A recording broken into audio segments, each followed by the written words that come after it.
Oh, yeah? Yeah! So, this is where, this looks like Flathead Lake to me. Could be McDonald Lake, except for those islands up there. This is Lake Baikal, which I visited in the southern border of Russia. And I put it here because 1 out of every 5 drops of fresh water on the planet is in this lake. It contains 20% of the world's fresh water. About 400 miles long and up to a mile deep. That tells us, that's a gee whiz fact, but it also tells us something important about fresh water on the surface. And you were told earlier, look, we're on a water planet, 71% of the Earth's surface. Only 2.5% of it is fresh water. And then when you look at the fresh water, about more than 2/3 of it is in glaciers and ice caps. Nearly 1/3 is in the groundwater, and all the other surface water, these river systems we've been talking about, the lakes, they are 1.2% of the 2.5% of fresh water on the planet. And I got chosen to talk tonight not because I have any of the hydrology or the perspective qualifications of the previous speakers. I was chosen because I am 65% made of water. Which all you guys are. Women are more like 60%, but nicer. And,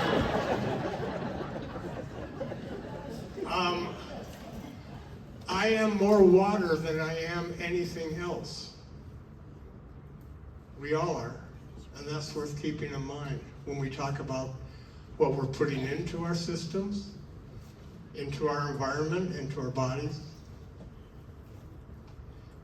Luckily, we live in a water-making environment, a wonderful water-making environment. And it's an unspeakable blessing to have this much of the purest, freshest, coldest water on the planet. And we take it for granted, even though we are mostly water. And when I look at these kinds of images, I keep thinking, why are these sewer schemes, the remediation schemes, why are they one of many issues we all deal with, environmental issues?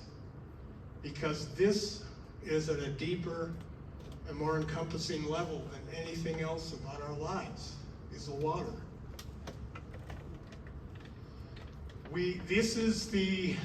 These are the major intact mountain ecosystems left on the planet. And we live in the one in the upper left, Yellowstone to Yukon.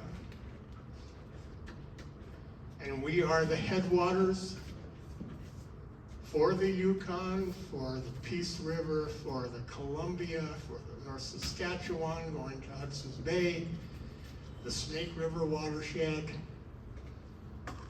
You all know about Triple Divide Peak in Glacier Park, which goes to the Arctic, the Pacific, and the Atlantic, and one drop up on top.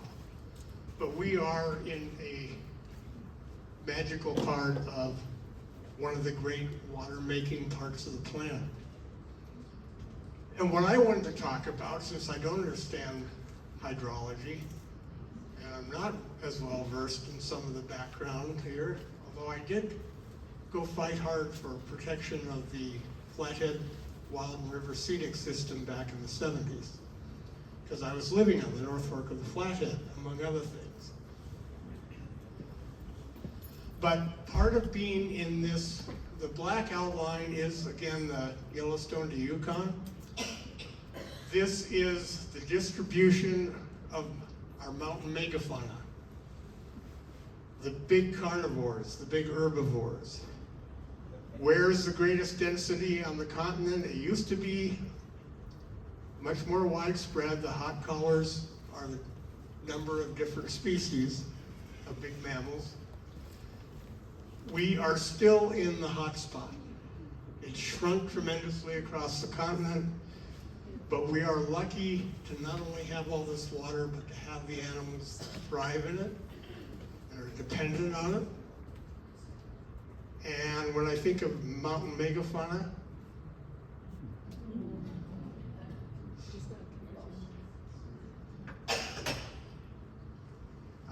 let's just go to another one. We don't have salmon left, as was noted earlier, but we do have cutthroat trout, native cutthroat, like this one that's going out on his porch for a morning view of the peaks. And sure enough, the bears are in these spawning areas. This is in Glacier Park. They do it in Yellowstone, they do it elsewhere for both cutthroats and bull trout. And it's always worth pointing out when we talk about bear conservation that we almost eliminated them in Yellowstone back in the 70s and 80s. But they sampled the fur and the bones of the grizzly bears that had been killed towards the end of the previous century. And those bears were 80% made of salmon that were coming up the Columbia system, just like the coastal bears. And the other part is we have these tremendous wetlands, which there are two things. There's the riparian corridors, which we've heard a lot about, but there's also just tremendous wetlands here in the Flathead, in the adjoining countryside. This is where the bears spend their spring. It's the first place to green up. It's got the greatest diversity of food for that time of year. And another animal that I'm pretty fond of is very water dependent. It's just that the water has to be frozen in crystal form because they're tied to deep lingering snowpacks and cool year-round mountain temperatures. Why? The females den 10 to 12 feet down in that snow, give birth to their young, and they're going to keep them there until May. If you have an early spring, you lose your snowpack, they become vulnerable, and things are changing. The other thing they rely on snow for, water, is they're called the glutton, because people used to go by a wolverine feeding on an elk carcass, a big animal, and then they'd come back about 3 hours later, and the elk was completely gone. And they said, the glutton, they called it. Glutton, glutton, gulo, gulo. It turns out they're taking chunks of it, and they're caching it in nature's refrigerator all over the mountainsides. And that can be their food for the next several months. Wolverines ain't picky. They'll come back and dig this stuff up from 20 feet down in the snow where they stored it.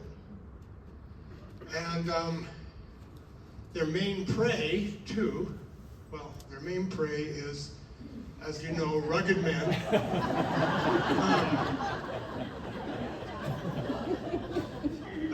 Especially ones that are not only rugged, but not real swift of thinking, like he's got his own foot caught in his own trap. And so wolverines do home in on that kind of stuff.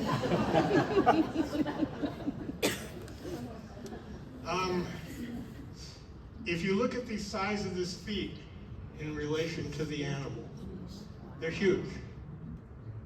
And besides tearing up rugged men, they are primarily used for snowshoes.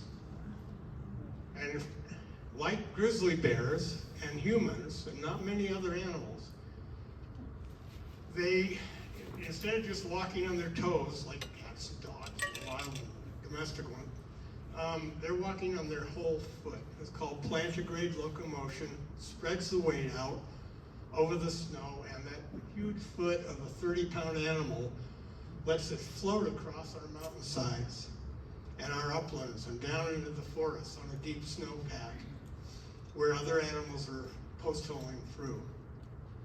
And they've got 20 claws, 5 per foot, and they're crampons, allowing wolverines to be one of the most extraordinary climbers I've ever seen. Straight up and down these mountains, and they never tire. So this has nothing to do with water really, except that it's frozen, and they depend on it. They live in it, and we're losing it earlier in the year, and we're getting less of it. And this affects a lot of animals. In the high country, especially our symbol of Glacier Park, the creature that lives higher and steeper year-round than any other big mammal on the continent, with its double fur coat. And like bears, like sheep, like a lot of animals, people call the avalanche slopes in Glacier Park bear elevators, which is kind of an interesting term because these animals do the same thing. They follow the retreating snow upward through the spring and summer because that is where all that nitrogen and phosphorus you're talking about is shooting up through into the early stages of growth. This is the richest nutrients in the system for a lot of our animals. And other snow-dependent, water-dependent, mountain watershed creatures. I just love throwing in pictures of cool critters. Sorry. And ones whose lives are going to change pretty quickly. It seems the hoary marmots,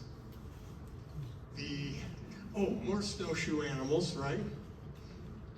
This one looks like he's got it timed about right for turning brown again in the spring. But some of these guys in different environments are having a hard time getting a match between when it's snowy and when it's going to suddenly green up or vice versa. And another snowshoe creature with a broad foot that is hunting the ultimate hunter of snowshoe hares. And I want to mention one more animal, just because they're the coolest looking duck in North America, I think, harlequins. And they rely on the fast moving streams in the headwaters of the Flathead and of the Yellowstone to Yukon region. They are diving among the rapids and picking out stoneflies and caddisflies, and they're a whitewater duck. And I'm not a very good kayaker, but I can sure relate to them. And when they leave in the midsummer, they fly back to the Pacific coast and they inhabit the intertidal zone right where the waves are breaking. So more white water, because there is more free oxygen there are more nutrients swirling around, and that's the richest food sources of that intertidal zone. But also, there's a couple of taxidermists report that they have never seen any other bird with so many broken bones, because all you have to do is mistime one dive, and that wave knocks you into a rock. Now, for the ultimate in my little slapped together wildlife menagerie here, a water bear. Everybody knows it, right? Mountain megafauna. If you had a magnifying glass, you could see it down in any moist spot in the woods, high or low. It's called a tardigrade, also moss piglet, but it's a water bear. And that's the name you see it given most commonly. It has 8 legs some kind of suction hose for a nose. It is not related to any other critter they can find of the, very tiny microfauna. And you can freeze them, you can boil them, you can drop them in acid, you can put them on an arm of a shuttle out into the cold depths and cosmic rays of space. You can radiate them in a lab. You can't kill these things. So, just thought I'd share the water bill with you. It's one of many, many cool animals we have in these mountains. Another is a blind pillbug or isopod, and it lives inside the mountains. And it's tiny. It's going through seams in the rocks, the cracks between strata. And it's moving down through the mountains in the heart of them, and it's eating bacteria. Nobody knows they're around, but what a life. I just thought, okay, water, they need water. Yeah, okay. So, the key to keeping the quality of our water, to keeping the quality of the animals, our neighbors, our inspiring companions in this part of the world, depends on connecting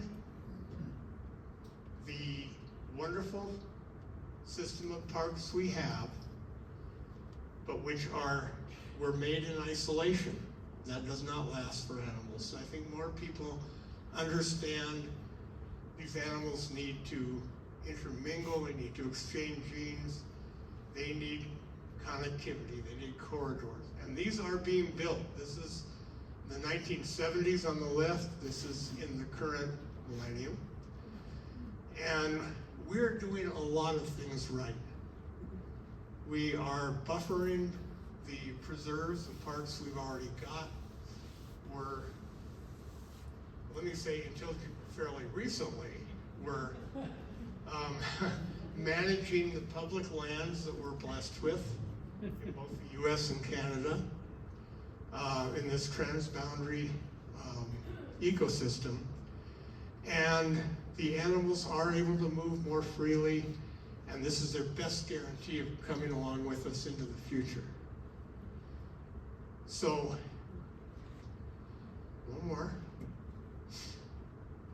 The other thing I wanted to mention is that there have been a lot of studies and a lot of interest in connections with nature, not between natural areas, but between us and nature. What happens when we go into a natural area, especially with the color green? And you can get the same effect by having someone just watch a slideshow with green pictures, or just sitting in a busy urban park that's surrounded by green. Their blood pressure drops, their heart rate slows, their immune system gets strengthened, their cognitive functions clear up. It's called a sort of a soft fascination. And it is being recommended by more and more doctors who are now giving prescriptions for people to go to national parks, people to go to an area such as where we live. And the other thing, interestingly, that creates many of the same effects is being near flowing water. Being near almost any body of water, but especially moving water. It's the healthiest thing we can do for ourselves. And again, we're saying, oh, this is one of many issues we should take better care of, this water resource we're blessed with. But this is, you can't do anything to make yourself happier and healthier than keeping these things in your life and having them abundant, readily available, and pure. And you saw a lot of this pictures by our friend Harvey Locke, who works for Yellowstone, Yukon, and is on a bunch of international biodiversity committees, a real mover and shaker. But when I look at this, I think of how I met Jack Stanford years ago from Yellow Bay, and I was living up in North Fork, and he was explaining to me that his team had drilled 250 feet down into the floodplain, and when they brought the water up, it was full of stoneflies. So that was when I first learned about the living system under our feet and the greater river that we all live on. Down in this part of the valley, farther towards that wonderful lake that looks like Lake Baikal, and all the way up to the headwaters that we enjoy. So that's really all I wanted to say. I treasure it. Our bodies and minds treasure it naturally. We evolve with this sort of thing. We have a natural connection with nature, and I put this at a whole different level than a number of other kind of environmental things we should keep in mind and be aware of. And finally, I've talked about wolverines probably more than I should. I just can't help it. But, well, there are a lot of them on the coast, and people wondered how they get between islands. Okay, that might be Photoshop.